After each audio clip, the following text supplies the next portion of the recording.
শুভেন্দু অধিকারীর আত্মসহায়ক চন্দ্রনাথ রথ খুনের ঘটনায় নেপথ্যে কারা রয়েছে, কারা মাস্টার মাইন্ড, খুনের পিছনে মোটিভই বা কি, উঠছে একাধিক প্রশ্ন। কিন্তু কিভাবে তাকে খুন করা হয়েছিল একবার অ্যানিমেশনের মাধ্যমে দেখাবো আপনাদের। গত পরশু রাতে ঠিক কিভাবে ঘটনাটা ঘটিয়েছিল দুষ্কৃতীরা। চন্দ্রনাথ রথের গাড়ি এগোচ্ছে, আপনারা দেখতে পাচ্ছেন। সামনে থেকে এলো আরেকটি গাড়ি এবং দুদিক থেকে দুটি বাইক একেবারে ঘিরে ধরে এভাবেই পয়েন্ট ব্ল্যাঙ্ক রেঞ্জ থেকে পরপর গুলি চালিয়ে খুন করা হয় শুভেন্দু অধিকারীর আত্মসহায়ক চন্দ্রনাথ রথকে।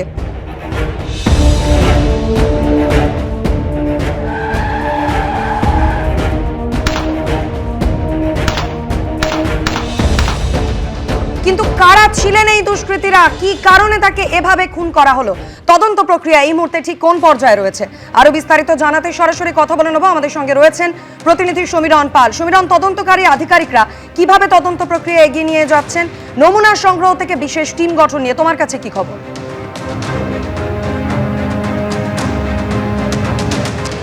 দেখো, তুমি জানো ইতিমধ্যেই যে একটি সিট গঠন করা হয়েছে এবং সেখানে গুরুত্বপূর্ণ আধিকারিকদেরকে রাখা হয়েছে। তার পাশাপাশি তোমাকে বলি যে মধ্যমগ্রাম থানার যিনি আধিকারিক ছিলেন সতীনাথ চট্টরাজ, নির্বাচনের আগে তিনি বদলি হয়ে যান অন্য জেলায়, তাকে গতকাল ডেকে নিয়ে আসা হয়েছে। কেননা যিনি নতুন আধিকারিক রয়েছেন তিনি সবে এসছেন, এলাকা সম্পর্কে তার অনেকটাই তথ্য কম রয়েছে। সেই কারণে দীর্ঘদিন ধরে অর্থাৎ 2024 সাল থেকে সতীনাথ চট্টরাজ মধ্যমগ্রাম থানার আইসি ছিলেন, তাকে নিয়ে আসা হয়েছে এই তদন্তের গুরুত্বপূর্ণ ভূমিকা নেওয়ার জন্য। কেননা স্থানীয় দুষ্কৃতীদের সম্পর্কে তথ্য এই ঘটনায় অন্যতম গুরুত্বপূর্ণ হয়ে দাঁড়াচ্ছে। কেননা তুমি জানো যে ইতিমধ্যেই স্থানীয় 3 দুষ্কৃতীকে আটক করে জিজ্ঞাসাবাদ করা হচ্ছে।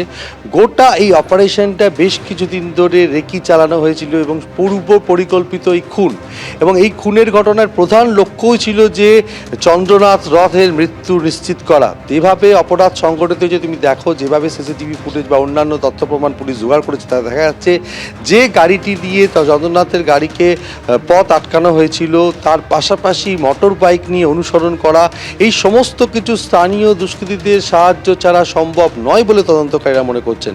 সেই কারণে স্থানীয় 3 দুষ্কৃতীকে গতকাল থেকে দফায় দফায় জিজ্ঞাসাবাদ করছে তদন্তকারী দলের প্রতিনিধিরা। তার পাশাপাশি জেলা পুলিশের শীর্ষ কর্তারাও গতকাল মধ্যমগ্রাম থানায় গভীর রাত পর্যন্ত জিজ্ঞাসাবাদ করেছে।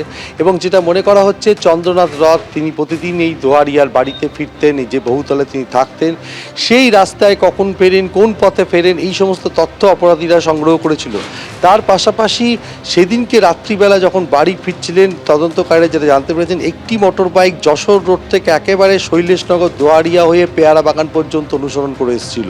এবং তদন্তকারী এটাও মনে করছেন যে সেই বাইকে করেও কিছু দুষ্কৃতী পালিয়ে যায়। অর্থাৎ যে শার্প শুটার গাড়ির সামনে বসেছিল, গাড়ি থেকে নেমে এলোপাতাড়ি গুলি চালাতে শুরু করে এবং তারপরে একেবারে গাড়ির কাজ ঘেঁষে গুলি, অর্থাৎ যেভাবে মৃত্যু নিশ্চিত করা হয় অত্যাধুনিক আগ্নেয়াস্ত্র ব্যবহার করে 10 রাউন্ড গুলি চালানো হয়। এবং গতকাল এই যে ঘটনাস্থল, আমি ক্যামেরাম্যান শুভঙ্কর লাহকে দেখাতে বলবো যে এই ঘটনাস্থল ঘিরে রাখা হয়েছে 2 দিন ধরে, এবং গতকাল দফায় তদন্তকারী আধিকারিকরা এখানে এসছেন, আজকেও আসবেন এবং সেখান থেকে নমুনা সংগ্রহ করছেন, গোটা বিষয়টি পর্যালোচনা করছেন। যে ঘটনাস্থলের ছবিটা তোমাকে শুভঙ্কর দেখাচ্ছে, যে দোহারিয়া পেয়ারা বাগান, সেখানে খুনের ঘটনা সংঘটিত হচ্ছে। ঠিক যে জায়গায় খুনের ঘটনা সংঘটিত সেখানে কোনো সিসিটিভি ক্যামেরা নেই। অর্থাৎ এই সমস্ত জিনিস অপরাধীরা রেকি করেছিল, আর রেকি করার পরই এই ঘটনা সংঘটিত করেছিল। যে শার্প শুটারকে ব্যবহার করা হয়েছিল সে যথেষ্ট দক্ষ বলে মনে করছে পুলিশ। কেননা একেবারে গাড়ির কাজ ঘেঁষিয়ে চন্দ্রনাথ রথকে লক্ষ্য করেই গুলি চালানো হয়। 4টি গুলি তার শরীরে লাগে এবং 3টি গুলি লাগে তার ঠিক পাশে থাকা চালকের দিকে। লক্ষ্য ছিল চন্দ্রনাথ রথই, এবং সেই সমস্ত সিসিটিভি ফুটেজ সংগ্রহ করে ঘটনার পুনর্নির্মাণ করতে চাইছে পুলিশ। কেননা একটা তথ্য যেটা পুলিশের হাতে উঠে আসছে, যে এই দোহারিয়া পেয়ারা বাগান যেখানে খুনের ঘটনা সংঘটিত করা হলো, সেই পেয়ারা বাগান থেকে সরাসরি গঙ্গানগরের দিকে যায় এবং গঙ্গানগর থেকে নোয়াইখাল পেরিয়ে রাজারহাটের দিকে যায়। এবং একটি বাইক গতকাল উদ্ধার হলো বিরাটির কাছ থেকে। অর্থাৎ কিভাবে খুনের ঘটনা সংঘটিত হয়েছে, অর্থাৎ যাত্রাপথ কোন দিকে ছিল, দুষ্কৃতীরা কোন পথে পালালো, এখনও পর্যন্ত পুলিশ অন্ধকারে। এবং কী কারণে চন্দ্রনাথ রথকে খুন করা হলো, তবে যে বিষয়টি এখনও অবধি উঠে আসছে যে মৃত্যু নিশ্চিতই লক্ষ্য ছিল অপরাধীদের, আর সেই কারণে পয়েন্ট ব্ল্যাঙ্ক রেঞ্জ থেকে শার্প শুটার একেবারে গাড়ির কাজ ঘেঁষে গুলি চালায় এবং মৃত্যু নিশ্চিত করে। এবং গাড়িটি ঘটনাস্থলে ফেলে রেখে চলে যায়, দুষ্কৃতীরা পালিয়ে যায় মোটর বাইকে করে। 2টি মোটর বাইক করা হয়েছিল সেটা একেবারে নিশ্চিত পুলিশ আধিকারিকরা, এবং কোন পথে অপরাধীরা পালিয়েছে সেটাই এখন উত্তর জানার চেষ্টা করছেন তদন্তকারীরা। এবং অপরাধীরা সংখ্যায় কতজন ছিল, ঘটনাস্থলে যে কজন ছিল তার আশেপাশে অনেকে থাকতে পারে, কেননা স্থানীয় দুষ্কৃতীদের যোগ একেবারে উড়িয়ে দিচ্ছে না হ্যাঁ। তদন্তকারীরা। আর সেই কারণে দফায় দফায় 3 স্থানীয় দুষ্কৃতীকে আটক করে জিজ্ঞাসাবাদ করছে পুলিশ। অবশ্যই সমস্ত আপডেটের দিকেও আমাদের নজর থাকবে। আপাতত সুমিরন, ধন্যবাদ। এবিপি আনন্দ, এগিয়ে থাকে, এগিয়ে রাখে।